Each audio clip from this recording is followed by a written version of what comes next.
What up, everybody? You're listening to the Introverted Nerd Watches. I am your host, Reese, and I'm back for some more of The Gifted. And in this episode, I watched Season 2, Episode 7, No Mercy. And this was a pretty good episode. I really enjoyed it, actually. We got a lot of the using of the powers with everybody, and I always love that. Yeah, and it looks like this what happened in this episode is going to lead to some crazy shit going on, and I'm always about that. So, yeah, I really enjoyed this episode. We got a little bit of backstory on Reeva. Well, not really backstory, but it clarified some things about her. Anyway, before we get into the ins and outs of this episode, you need to subscribe to the podcast because you want to get this episode as soon as it drops every single week. And you only get that if you subscribe. So go to Apple Podcasts, Google Play, Stitcher, wherever you get your podcasts, hit that subscribe button. And maybe leave me a rating and review of the podcast too, because that would be nice. Don't feel any pressure, but kind of feel some pressure and do it. And yeah, so yeah, rate, review, subscribe, do all that good stuff. And, let's get into The Gifted because there's a lot going on this week. So we start with, we got some Reeva backstory.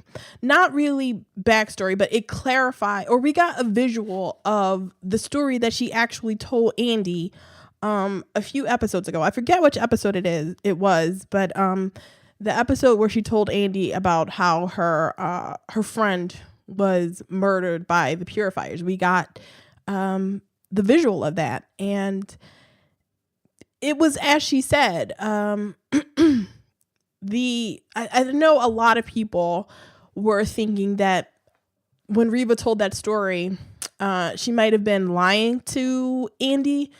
I never thought that she was lying, but I know some people did. So it was nice to get this visual.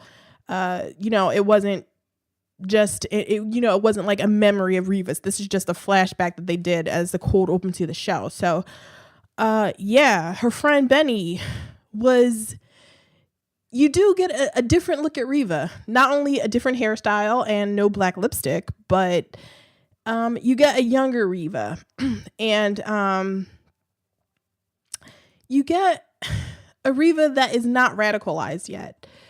A Reeva that wants to try to live peacefully with humans, who believes that they can live peacefully with humans. Benny, her friend that was murdered, is the one that is, and I don't even know that Benny is, like, I would call her radical. She's not like Reeva level, like current Reeva level. She's just she wants to protest. She's an activist. She wants to be on the ground. She wants to put up posters, because we find out that they are basically gentrifying the neighborhood. They want to remove all the mutants from these neighborhoods, from their neighborhoods. What's happening is they're being slowly sort of pushed out. Their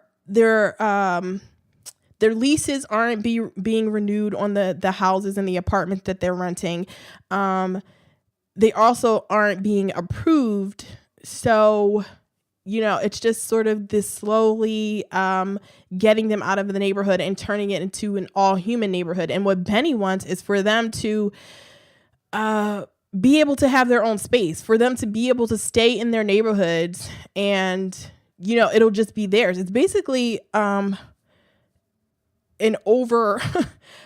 above ground version of what the Morlocks have going on, what they want to have going on. Is just like, hey, we live here. These are our homes. We want to stay here. You can't just push us out. And Benny is just tired of the bullshit. And, you know, I can completely understand what she's saying. You feel bad for her because we see that even there are all kinds of mutants in this that are part of this, you know, sort of this activist group that they have going on here. And there are, you know, the mutants that show their powers physically, and there are just, you know, mutants like Reeva that can blend in. So yeah, this is before, I guess would even be before like a group like the Morlocks could even exist. Or maybe, I think this is Chicago. I believe, did Reeva say she was from Chicago, or am I just making that up in my mind? I don't remember. Anyway, that's not even, I don't think that's important right now. Probably not, but I don't know. Somebody tell me if I'm remote. It's going to drive me, you know, crazy. So somebody please tell me if I made this up in my mind or if Reeva is actually from Chicago. Anyway, we see just randomly after the meeting, after Benny, you know, gets a little bit loud with Reeva, gets in her face and tells her, you know, this is what we're going to do. We aren't just going to be able to stay here, being nice to humans, because we can never be nice enough to them. And this is some real shit, because it's sort of like the Bill Cosby, pull your pants up, turn your hat around, speak properly, you know, all that stuff that he and some other people tell Black people to do, that is supposed to make them less threatening to white people. It's supposed to make white people more comfortable. And it's the type of thing that never works, because people that hate you don't really change their mind based on superficial things like that. Like, you know, me speaking a certain way to a white person isn't going to change the way they look at my Black skin. So, and it's sort of what the mutants are facing. Well, not sort of, it's almost exactly what the mutants are facing as well. You know, we can't, or at least what Benny is saying is like, yo, we can't be nicer to them. We can always try to be nicer, but we can't. They're never not going to see us as a threat.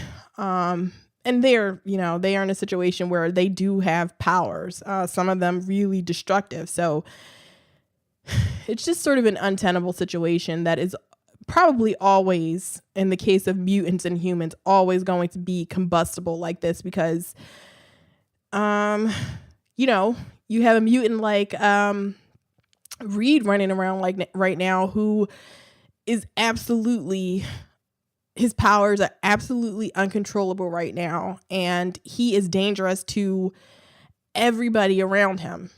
So I don't know, it would only take one human being around to see that and to be probably rightfully scared. I mean, Reed is scared of himself right now, so whatever. Back to Benny. It's just purifiers run up. They are breaking things. They're just basically being dicks at first. And one of them hits Reeva, or pushes Reeva to the ground, and Benny attacks him, and that's what gets her stabbed in the stomach. And Reeva is just so shocked on the ground.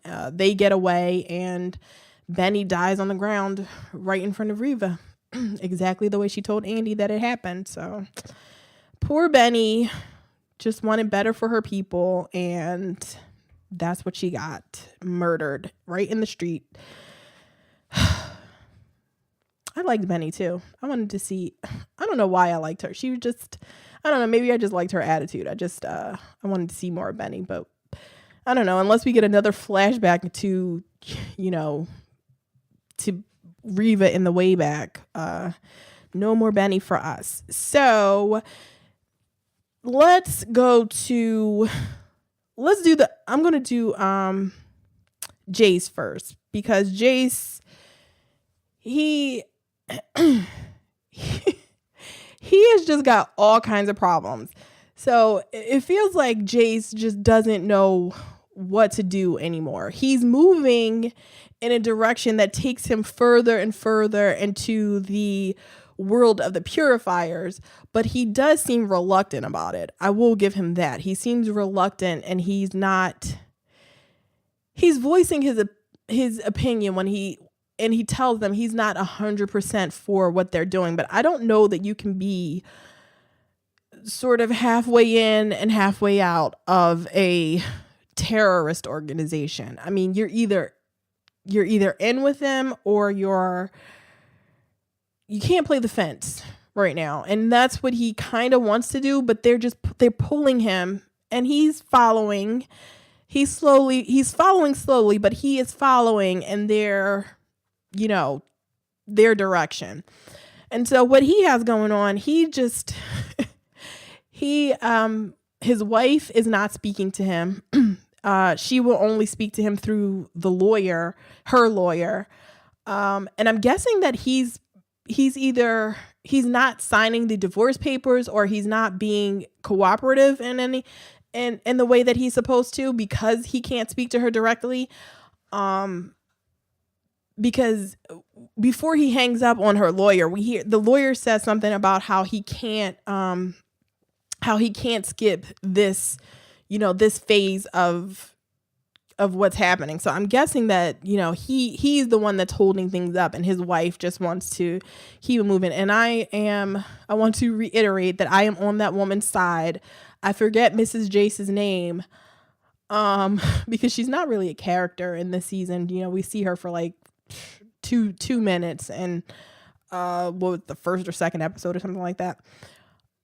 Anyway, I completely agree with her. He is going down a path that he has to go down alone. And I completely understand her not wanting to let this man pull her down anymore.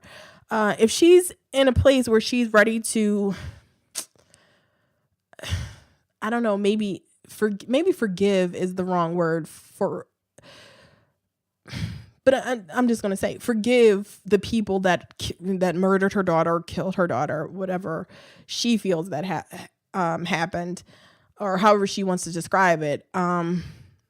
If she's ready to move on and forgive those people, I think that it is so wrong of him to continue trying to pull her back down into his grief, into where he is. If he's not willing to go get help,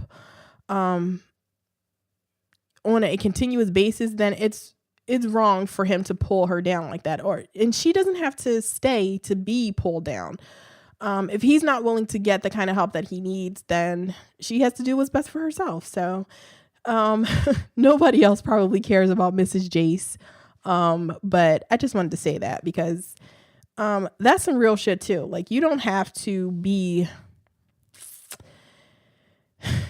People grieve together, and it's great when they can help each other, but sometimes you have to take the steps to help yourself first before anybody else can come in. And Jace is just he's not really, the way he wants to help his grief is by going after mutants in general, because I don't think he knows exactly who killed his daughter. So he's just sort of in this, it's just going to be an endless cycle of him going after mutants. And yeah, so that's just what it is. Any old way, Ned Flanders, who the cop guy that got Jace in with the purifiers. I started calling him Ned Flanders in my notes because I couldn't remember his name. And I still can't remember his name. So it's just Ned Flanders from now on. So just whenever I mention Ned Flanders, that's who I'm talking about. Cop dude. Anyway, and I wanted to stop calling him cop dude too. So Ned Flanders introduces Jace to a top level purifier, supporter, or he wants to introduce Jace to that person, because that person actually wants to meet Jace. And one of the conditions of meeting this guy is to be tested for the X gene. And it's like, Jace, turn around now. As soon as Ned Flanders told him that, I'm like, dude, turn around. You don't want anything to do with these people. But they always catch Jace at the right time, right? Like right after he talks, right after he gets divorce papers, or right after he's like looking at pictures of his daughter and like mourning. They always catch him right after that. And Ned Flanders comes to his hotel or wherever he is at the time, where he's talking to his wife's lawyer. That's when Ned Flanders shows up and brings him this little plan to go meet this top level purifier. And the purifier is Benedict Ryan. Peter Gallagher. A few episodes ago, we saw Peter Gallagher on television. I told you he was like a Fox News guy, and I was thinking like he's like too big to just, or at least to me, maybe I know Peter Gallagher better than most people do, but he's in two of my favorite movies, While You Were Sleeping and Center Stage. Oh, and three of my favorite movies, and Burlesque. Those are three masterpieces. Go watch them immediately. So anyway, I was thinking, like, is this just a cameo? Like, they got a famous, like a person that you would recognize to play a news person. So I didn't know. I didn't read anything about it because I never want to be, I didn't want to be spoiled about it, and partially because I'm kind of lazy and I didn't remember. But anyway, I was thinking, like, is he just going to be a cameo, like a cameo news guy? He's like, he's clearly like in the mutant equivalent of Fox News. He's meant to be like a Bill O'Reilly, Sean Hannity type. And so I was wondering if he was going to be a cameo, you know, just sort of in the background on the news. But turns out, nope. He plays a character named Benedict Ryan. And he wants to meet Jace because he wants to use Jace's story as a person who was a member of Sentinel Services and had his daughter killed by mutants. He wants to use Jace's sort of inside knowledge to expose Sentinel Services and basically just to rile up the anti-mutant sentiment that obviously exists in this moment. And he says himself that he has a direct line to the president. So this is getting bigger and bigger. This is not just for Jace, sort of joining this one little purifier group that's going to go around trying to round up mutants. This is some like top level shit right now. Goes all the way up to the president at this point. So yeah. And Jace he's not really into it at first. He tells Benedict Ryan that, you know, he feels some loyalty towards for the people that he used to work with. He doesn't want to just walk around. He doesn't just want to expose everything about Sentinel Services. Like he disagrees with some of their ways, but he's not out here to bring the whole thing down. And Benedict Ryan is like, nah, dude, I'm about, you know, this is about, you know, the system. We have to bring this bad organization down, Sentinel Services, because they're doing the wrong things. He doesn't think they're being tough enough on mutants, I'm guessing. He didn't really say that, but I'm guessing like that's kind of the sentiment that I get from these people, that Sentinel Services is just not doing enough to stop the mutant problem. And I don't know what more they can do. They treat mutants horribly. They put collars around their necks to suppress their powers. They treat them really bad. So the next step would be death. I mean, I don't know, what do they just want to have like this mass murder of mutants in this world? They didn't really get into everything that they want to do, but yeah, Benedict Ryan, not a good guy. So Jace turns this down, and you know things are going bad when Ned Flanders is like giving you a verbal slap down. And that is what happens.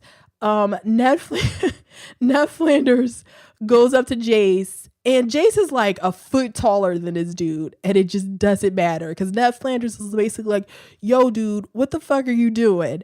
You're one of us now. He keeps trying to stress that Jace is one of them.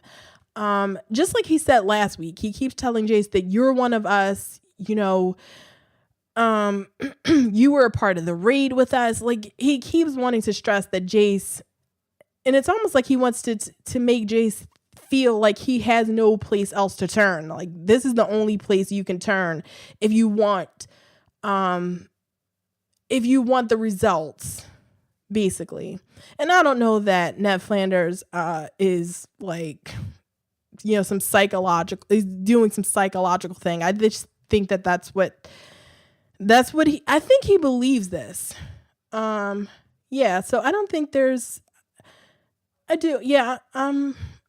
didn't think about it, but right now, just thinking about it, I'm thinking like, yeah, Ned Flanders actually believes what he's saying about mutants. So it's fucked up, but that's just what it is.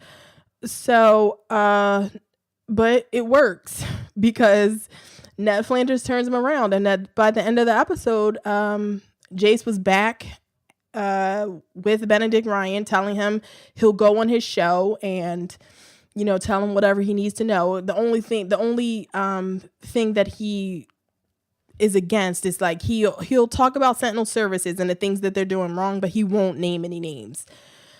And while they're talking, they're about to go on TV. They get word of Reeva's attack, the Inner Circle's attack on the bank.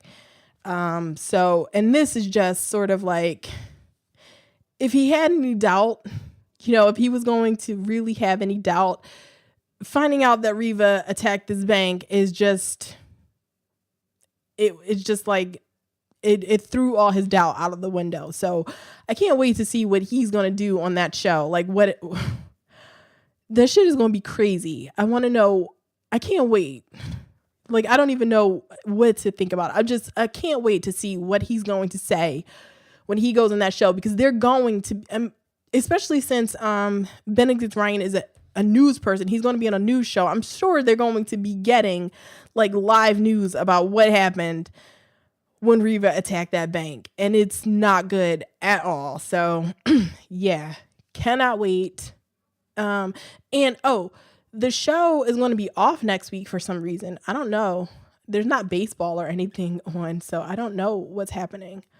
Is there? I don't know. Whatever. The show is going to be, the next episode is in 2 weeks. So yeah, I'm kind of pissed about that, but whatevs. Anyway, that was Jace. Let's go to the underground, because Reed is going through, he's like a drug addict going through withdrawals at this point. His powers are still surging. He seems to be in pain. I didn't realize it was his powers acting up this way was painful for him. Or maybe I did and I just forgot. But yeah, that's what it's like. He's going through withdrawals. The Struckers want to move him because he's destroying the place that they live right now. So they decide to move him back to, or not back, but move him to the clinic, since the clinic won't be being watched at this point. It's been empty since the attack by the purifiers. So they feel that it won't be watched. It's a safe place to keep him at, right now. But Blink actually suggests taking him to the Morlocks, and Caitlin cops this attitude like, yo, I don't want my husband to join this underground, this sewer organization. And she just gets a real attitude when Blink even brings it up. And I'm like, girl, how are you going to be getting an attitude like this when you're asking these people for help? Like, you're here begging for help because your goddamn husband is laying on the ground with his powers surging. You can't help him. Like, you can't do anything for him. You need these people. It kind of pissed me off that she even got this attitude because, it's not like Clarice was arguing with her about he has to go there. It was just a suggestion. And it's probably the best suggestion of him to go underground. There's no chance that anybody is going to find him down there. It's probably the safest. They don't need to do what they were doing in this episode, which is trying to find like metal and shit to fortify the place so he doesn't burn shit down. It's just, she's so, she's just so annoying sometimes. And this was just a small moment, but it was just like, girl, like, take it down a notch. It's like, we get it. You're worried about your husband, but you do need our help. You do need Blink's help. So it might be best for you not to cop an attitude with her. She's just so, Anyway, so they're going to the clinic, and while they're like prepping, they have to prep the transport for him. They, like I said, they put metal and everything. John, Marcos, and Blink are putting metal and everything to try to fortify it while they transport him to the other place. So Marcos confronts Clarice, and asks her where her loyalties lie because he has been looking at her funny since they were down with the Morlocks a couple episodes ago. Like, he's been sort of side-eyeing her because he watched her down there with Erg. He watched her, he's just been sort of suspicious, and he finally brings it up to her like, yo, you bring up the Morlocks. He says, like, are the Morlocks the answer to everything now? And he cops an attitude with her. I'm about tired of all these people like getting in my Blink's face. Like, give her, like, you don't know her like that, Marcos. Step off. And that's basically what she tells him. like, yo, dude, how are you questioning me when just a few weeks ago you were running to the inner circle? Yes, it was for your daughter, but you were about to drop us. Like, who the fuck do you think you are to be questioning me? And Blink, has been the only one that is asking about, yo, what are we going to do next? We need a plan. She is the only one talking about that, and nobody else is. Like, John and Marcos are just, every time she brings up a plan, they're just like, we'll think about it later. We'll worry about that when we get to it. And it's like, really? You got problems. You need a plan. And she's the only one that's bringing it up. And she's right to be bringing up a plan. Because they're not doing well. Like, the underground is falling apart. And John being like really emo and in his feelings right now, it's like, I get it. I understand that you're upset about what happened in Atlanta. But come on. We need to plan. We need a plan moving forward. You can't just do what we've been doing, because that has been getting them lost. Like, loss after loss. It's just not been working. So they need to do something new. But anyway, Marcos goes to John and tells him, like, yo, you need to talk to Clarice about the Morlocks and Erg, because he tells John that he saw something between him. And to John's credit, he's like, okay, if you're accusing her of something, like, you better have some proof. Like, don't just come up here telling me about your gut feeling about something. Give me some proof before I accuse her or anything. And Marcos he didn't accuse her of anything specific, at least not to John. But he just tells John to talk to her.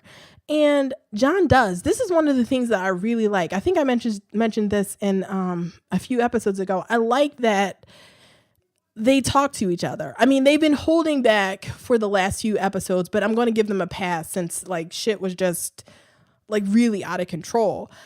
But they do they do talk to each other. There isn't that thing that they usually do with couples and television shows where they make the people, they put up all these like sort of false barriers to make it like difficult for them to talk to each other, or give like really silly reasons for them not to tell each other the truth, or not to have frank conversations. And Blink and John actually do have, they have conversations where they actually tell each other what they think. And Blink tells him, she finally confesses that she helped Erg steal food for the underground, and she gave him a little bit of information about mutants that had passed through. And John is upset. He gets upset about the stealing of the food, and I'm like, come on, guy. Like, I get it. Her giving him information about mutants that you helped, I get not being cool with that. And I understand that you don't want to steal, but it felt like he was a little too upset about the stealing. And it's like, come on, like, get over that. She stole a little, she helped them steal a little bit of food. It's not like, she stole a car, or it's just, or she was out there stealing jewelry and money from people. She stole some food. Take it down a notch, John. But what she does tell him is that she did the things that she did for Erg, helping Erg, was really for him, because they had taken so many losses, and she saw how it was affecting him. She said, we need new allies. We can't, the things that we have been doing haven't been working, and the Morlocks are doing more to help mutants than the underground is at this point. And so, yeah. And it's like, hard truths, John, but face it, I have some problems. I don't like the Morlock branding and all that shit, but they are sort of the only ones that are settled where they are, that are okay with their station in life right now. They're where they want to be.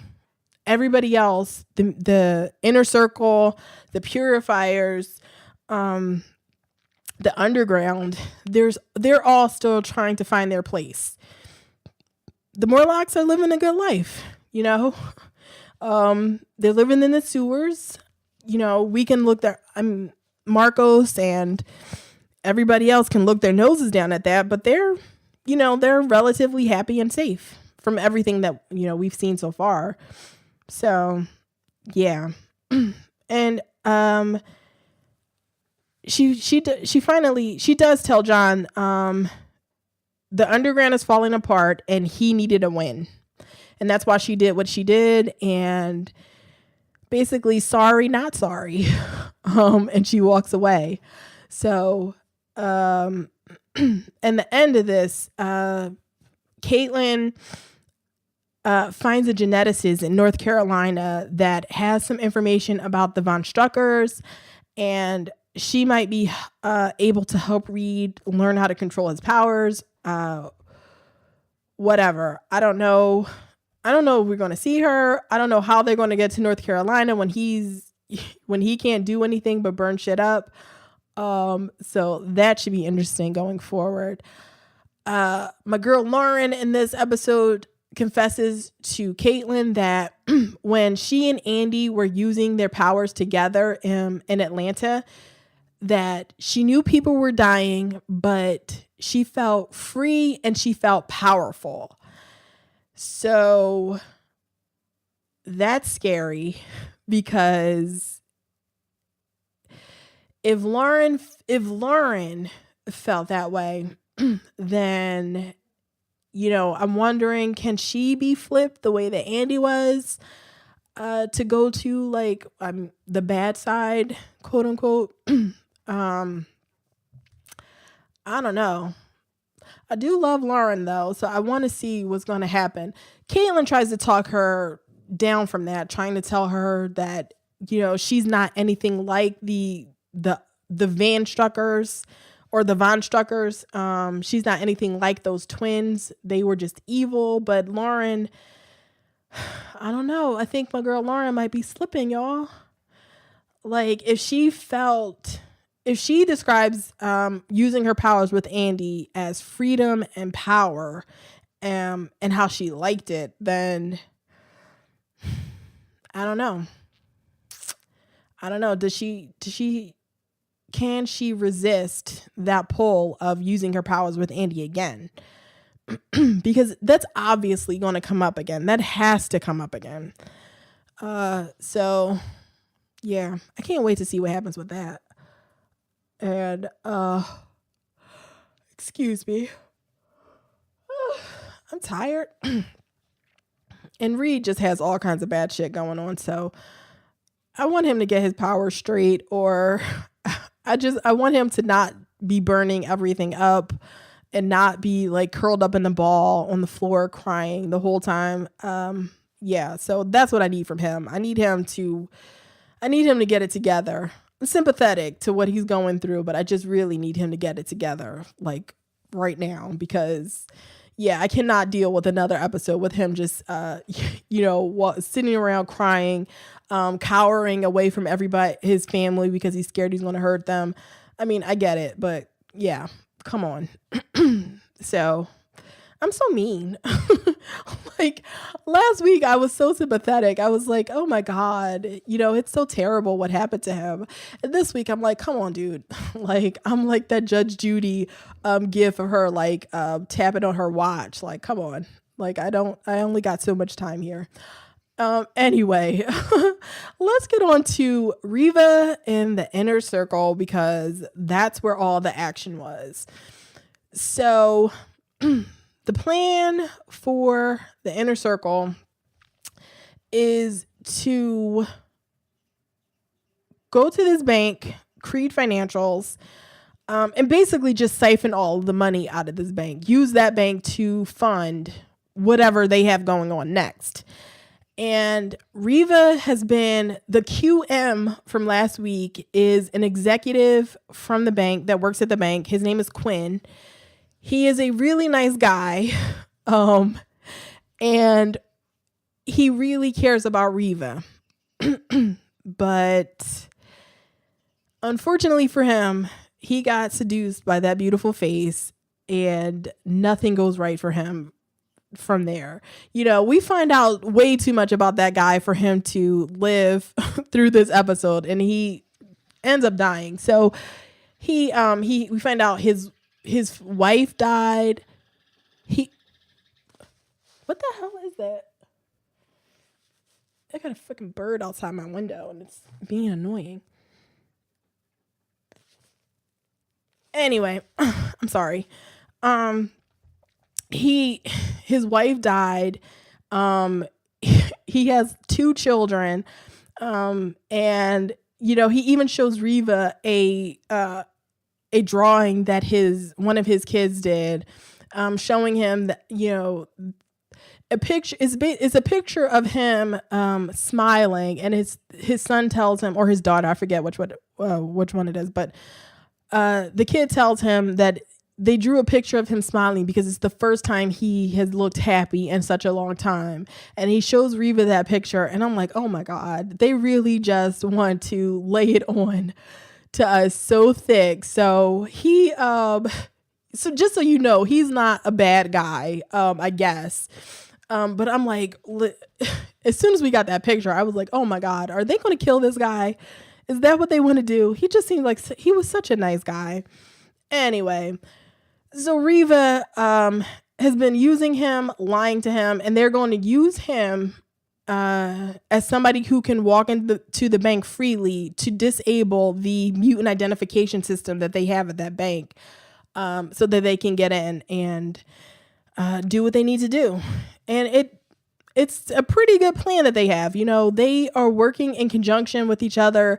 It's sort of like X-Men like, everybody is using their powers together, and it's really cool. But Rebecca is a problem. So Rebecca has this thing.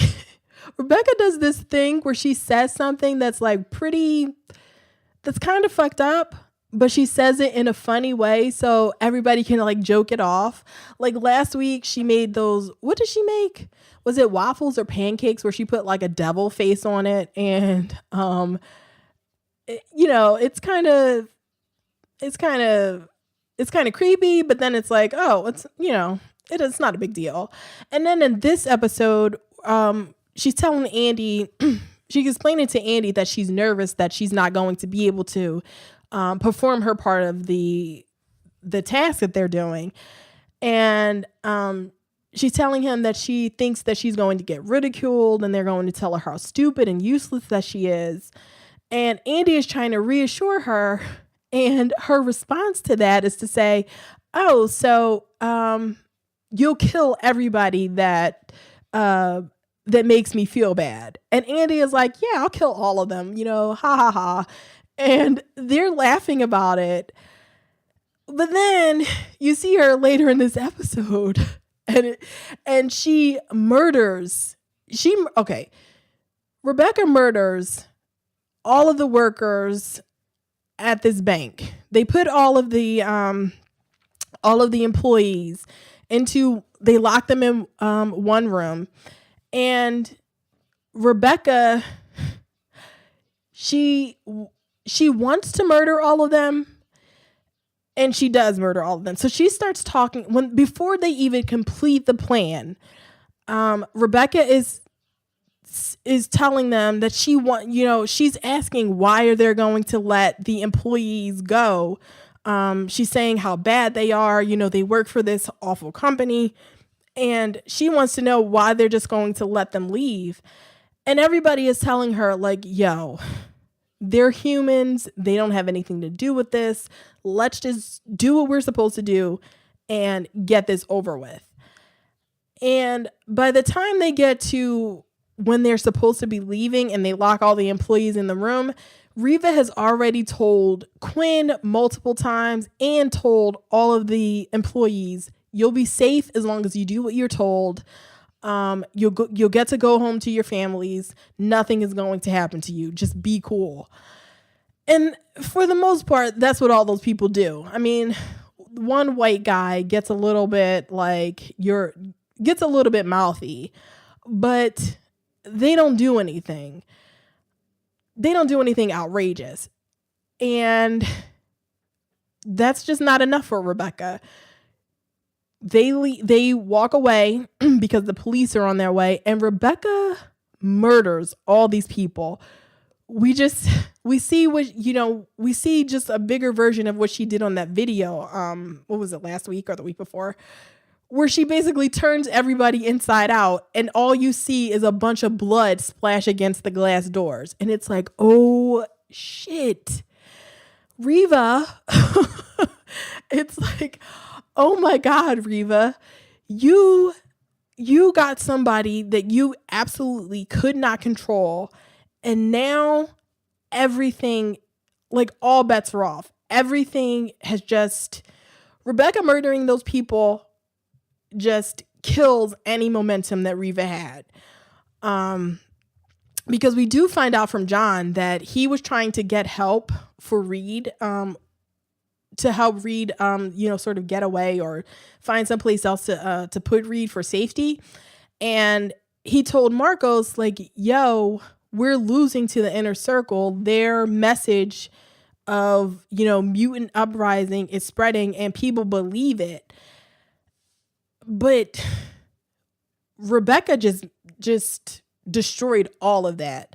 Like, what she did can't even, like, nobody seeing what happened to those people is going to think that was a mistake. They're going to think that Reeva went there, or the inner circle went there to murder those people without any care. They just went there, they stole money, and they murdered everybody there.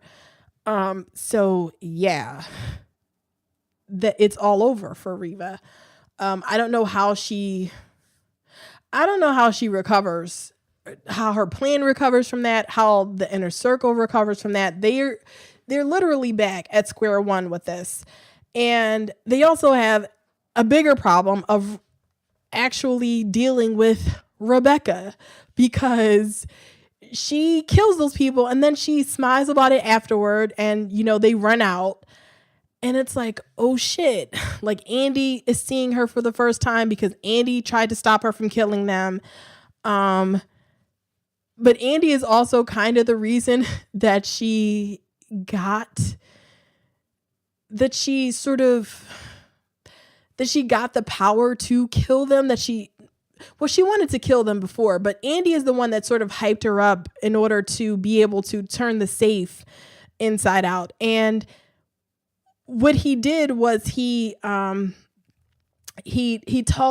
her, like, yo, go back to how you felt in the mental institution when those people were abusing you, and access that anger and that you had before in order to do this. And it's like, oh, Andy, you just unleashed some shit here. So Rebecca isn't scared of Reeva the way that other people are, the way that the others in their circle are right now. Rebecca's powers can't be controlled the way others can. She can't, the collar doesn't work on her. Like, she's dangerous. She is very dangerous. I don't know what they're going to do about her. Yeah. Rebecca is a fucking problem. Because if you didn't realize a few episodes ago where they told you she murdered her family, you realize now that what happened to her in the institution was wrong, but clearly she is not right in the head. Something is very wrong with her, and she needs to be, she needs medical supervision. So yeah, she is a big fucking problem. But one of the things that Rebecca does make you question is she keeps bringing up the fact that these people, the employees that she murders, all work for Cree Financials, and by working there, they're complicit in what Cree Financials does to mutants. They're complicit in the suffering that the mutants have faced.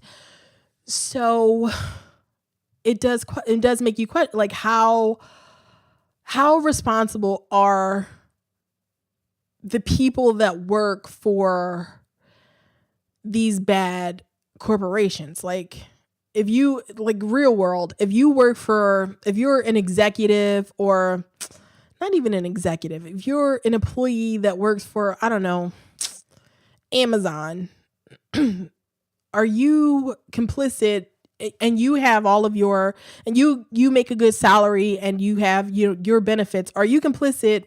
Are you part of the problem when Amazon doesn't pay the people that work in their in those big warehouses? Are you part of the problem if you work there, and you just sort of sit by while they mistreat their lower level employees?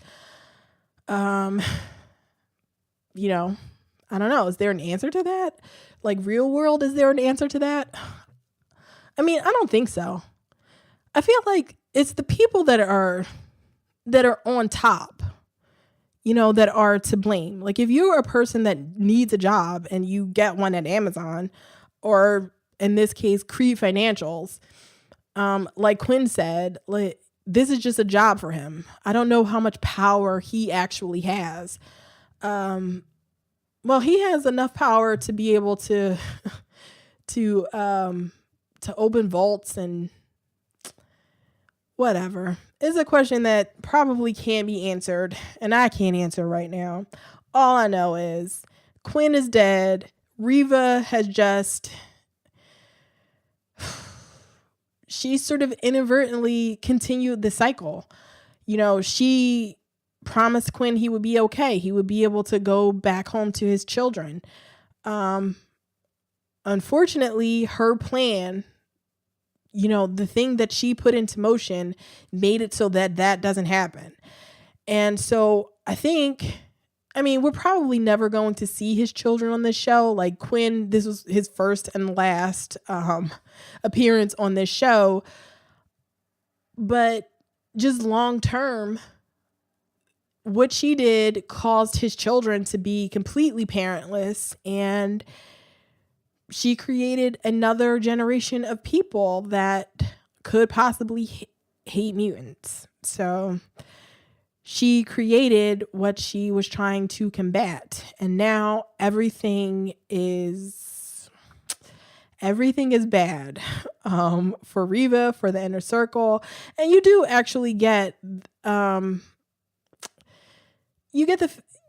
you see Reeva through the episode where she actually seems to care about Quinn, and she doesn't want to hurt him. So but nobody else sees that. So we as the audience see that, but nobody else sees that. So it's sort of like, well, if we're the only ones as the audience that see that, then it kind of doesn't matter. It matters as, we judge her. It matters in how we judge her, but the people that are around her, the people sort of in the world, will not care about that shit. Like, it doesn't matter that she, kind of liked Quinn, and the results are the only thing that matter right now. So, yep. Ends with Rebecca murdering everybody. And what happens now, you guys? Like, Andy sees Rebecca for who she really is, but can he get away from her? Like, she's really dangerous now. She's more powerful than he is. And she's a lot more disturbed than he is. So what is Andy going to do? Will the underground finally listen to Blink and come up with a plan is what I want to know. Yeah, they need a plan. I don't know what they're going to do, but they need to all sit down. Marcos, John, and Clarice need to sit down and come up with a plan for what they're going to do next. And I got a feeling that they won't be able to do that because of what Reeva did. Everything is going to blow up from there. And what Erg said is going to come to pass, because Erg showed Clarice a few episodes ago that what Reeva is doing is just going to cause a war. And that's what we're about to get, I believe. A war between humans and mutants that the underground will have to join, because humans are going to human, and they're going to bring out all the big guns. They're going, like, this is what Rebecca did is just so, I cannot stress how horrible it is to see what she did. Oh my God. And what are they going to do with her?